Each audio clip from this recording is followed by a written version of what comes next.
बेटी की याद में पिता ने बनाया माता का मंदिर। देवी के दर्शन से पहले होती है उस बेटी के दर्शन जिसके समाधि स्थल पर बना है ये दुर्गेश धाम। एक पिता ने अपने बेटी की समाधि स्थल में ही बना दिया मां दुर्गा का मंदिर। ... इस मंदिर को लेकर लोगों में ऐसी आस्था कि दूर दूर से दर्शन करने आते हैं भक्त। छत्तीसगढ़ के बालोद जिले के गुरूर ब्लॉक के भूलनडबरी गांव में स्थित दुर्गेश धाम देवी का अनोखा मंदिर, जहां नवरात्रि में प्रज्वलित होती है मनोकामना ज्योति। देवी के दर्शन से पहले होती है उस बेटी के दर्शन जिसके समाधि स्थल पर बना है ये दुर्गेश धाम। ... सच कहते हैं अगर घर में बेटियां हो तो घर आंगन चहकने लगता है। ... कुछ ऐसा ही था भूलनडबरी गांव के कोरपे परिवार में 18 अक्टूबर 1988 नवरात्रि में एक प्यारी सी बेटी ने जन्म लिया। ... जिसका नाम दुर्गेश रखा गया। माता पिता की लाडली दुर्गेश जन्म से ही बीमार रहने लगी कि अचानक 1996 में उसकी मौत हो गई। ... पिता मदन कोरपे ने बेटी की समाधि खुद के खेत में बनवाई। ... मगर एक दिन अचानक पिता के सपने में बेटी आए और माता के मंदिर बनाने की प्रेरणा देकर चली गई। ... फिर क्या था, पिता ने एक सुंदर मंदिर का निर्माण कराया। ... बेटी की मूर्ति समाधि के ऊपर विराजित की, वही देवी दुर्गा की मूर्ति भी स्थापित की और फिर इस मंदिर का नाम हो गया दुर्गेश धाम। ... इस मंदिर में रोज सैकड़ों लोग आते हैं, जिनकी टकटकी नजर माता से पहले उस बिटिया की मूर्ति पर पड़ती है, जो मंदिर में प्रवेश करते ही नजर आती है। लोग पहले बिटिया दुर्गेश को प्रणाम कर फिर देवी के दर्शन करते हैं। हर नवरात्रि में यहाँ मनोकामना ज्योति जलाई जाती है। इस बार भी प्रदेश के कोने कोने से भक्तों ने यहाँ अपनी मनोकामना ज्योति कलश प्रज्वलित की है।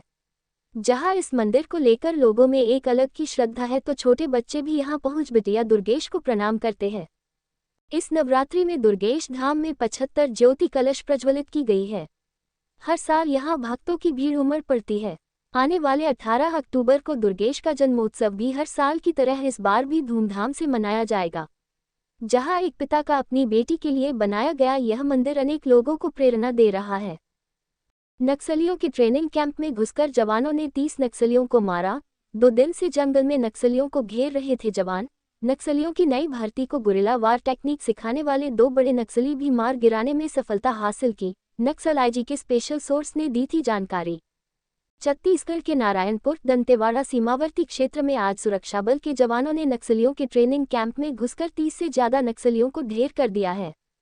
इसमें नक्सलियों की नई भर्ती को गुरिल्ला वार टेक्निक सिखाने वाले 2 बड़े नक्सली कमलेश और नीति उर्फ उर्मिला भी ढेर हुए हैं। मुठभेड़ में नक्सलियों के 30 शवों के साथ AK-47 और एसिलार जैसे कई ऑटोमेटिक वेपन्स भी जब्त किए गए हैं। नारायणपुर और दंतेवाड़ा के बीच के अबूझमाड़ के थूली गांव के पास पहाड़ियों पर नक्सलियों की पूर्वी बस्तर डिवीजन का ये ट्रेनिंग कैंप चल रहा था। यहां तक पहुंचने के लिए जवानों को कई पहाड़ियां पार करनी पड़ी।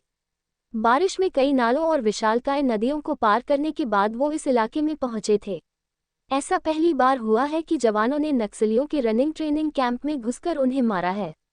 बस्तर के स्पेशल नक्सल IGP सुंदरराज के स्पेशल सोर्स ने उन्हें यह इनपुट दिया था, जिसके बाद सुंदरराज ने खुद पूरी प्लानिंग की और इस ट्रेनिंग कैंप को ध्वस्त किया। इलाके में सर्चिंग अभी जारी है। नक्सलियों के ट्रेनिंग कैंप में घुसकर जवानों ने 30 नक्सलियों को मारा। 2 दिन से जंगल में नक्सलियों को घेर रहे थे जवान। नक्सलियों की नई भर्ती को गुरिल्ला वार टेक्निक सिखाने वाले 2 बड़े नक्सली भी मार गिराने में सफलता हासिल की, नक्सल आईजी के स्पेशल सोर्स ने दी थी जानकारी। छत्तीसगढ़ के नारायणपुर दंतेवाड़ा सीमावर्ती क्षेत्र में आज सुरक्षा बल के जवानों ने नक्सलियों के ट्रेनिंग कैंप में घुसकर 30 से ज्यादा नक्सलियों को ढेर कर दिया है। इसमें नक्सलियों की नई भर्ती को गुरिल्ला वार टेक्निक सिखाने वाले 2 बड़े नक्सली कमलेश और नीति उर्फ उर्मिला भी ढेर हुए हैं। मुठभेड़ में नक्सलियों के 30 शवों के साथ AK-47 और एसिलार जैसे कई ऑटोमेटिक वेपन्स भी जब्त किए गए हैं। नारायणपुर और दंतेवाड़ा के बीच के अबूझमाड़ के थूली गांव के पास पहाड़ियों पर नक्सलियों की पूर्वी बस्तर डिवीजन का ये ट्रेनिंग कैंप चल रहा था। यहां तक पहुंचने के लिए जवानों को कई पहाड़ियां पार करनी पड़ी। बारिश में कई नालों और विशालकाय नदियों को पार करने के बाद वो